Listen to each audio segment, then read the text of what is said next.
Hello guys, welcome to my YouTube channel. हमारे YouTube channel में आपका बहुत बहुत स्वागत है। तो जैसा कि आपने थंबनेल में देख ही लिया होगा कि आज हम लोग पढ़ने वाले हैं कूलॉम्स लॉ यानी कूलॉम के नियम के बारे में।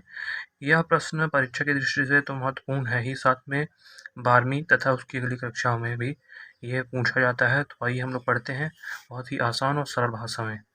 तो जैसा कि आप देख पा रहे हैं, बिंदु ए और बी दो बिंदु दिए गए हैं, जिसमें Q1 तथा Q2 दो बिंदु आवेश हैं। Q1 तथा Q2 के बीच की दूरी r है।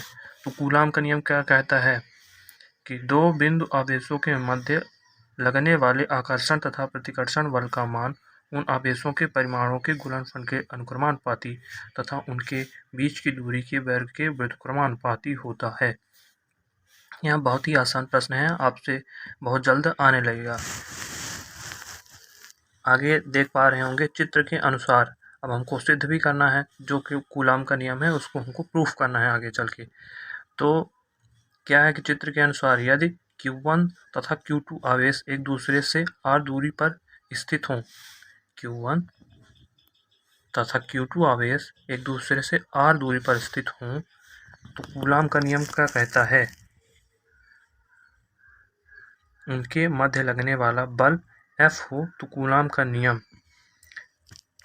नियम कहता है कि दो बिंदु आवेश जो हैं Q1 तथा Q2 ये लगने वाले बल के अनुक्रमानुपाती तथा उनके बीच की दूरी जो r है उसके बल के व्युत्क्रमानुपाती होता है, वही बल जो उन दोनों आवेशों के मध्य लगता है।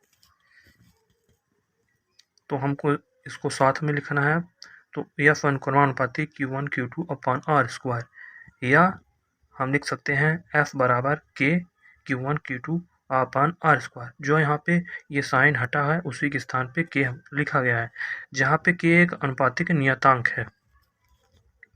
सदिश रूप में हम इसे निम्न प्रकार से लिख सकते हैं, vector F equal to K Q1 Q2 upon r square r cap.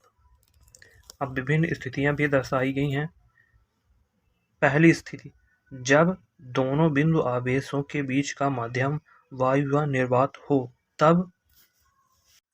तब हम लिख सकते हैं K का मान K equal to 1/4 pi epsilon naught, जहाँ एप्सिलॉन नॉट वायु निर्वात की विद्युतशीलता है।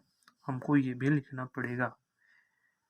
आगे समीकरण 2 से वो F equal to 1/4 pi epsilon naught Q1 Q2 upon r square newton, क्योंकि बल का मात्रक जो होता है ऐसा ही न्यूटन होता है। K का मान यहाँ से 1/4 पाई एप्सिलॉन नॉट हमको समीकरण 2 में रखना है, जो कि हमारा समीकरण था F equal to K Q1 Q2 upon r square. ये स्थिति एक हमारी 2 हो गई। अब 2 की ओर बढ़ते हैं। स्थिति 2 है, जब दोनों बिंदु आवेशों के मध्य वायु या निर्वात के अलावा अन्य माध्यम हो, तब K equal to 1/4 pi epsilon naught K। समीकरण 2 से समीकरण 2 में K equal to 1/4 pi epsilon naught रखने पर इसका मान समीकरण 2 में रखेंगे। तो F equal to 1/4 pi epsilon naught K Q1 Q2 upon r square newton, क्योंकि एप्सिलॉन का मान बराबर होता है एप्सिलॉन नॉट के। यहाँ पे हम एप्सिलॉन लिख सकते हैं इसकी जगह पे। तो F equal to 1/4 pi epsilon Q1 Q2 upon r square newton. ये दो स्थितियाँ जो दी गई हैं ये ऑप्शनल है, आप लिख भी सकते हैं नहीं भी लिख सकते हैं, आपकी इच्छा के अनुसार है।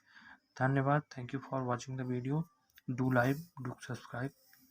Thank you.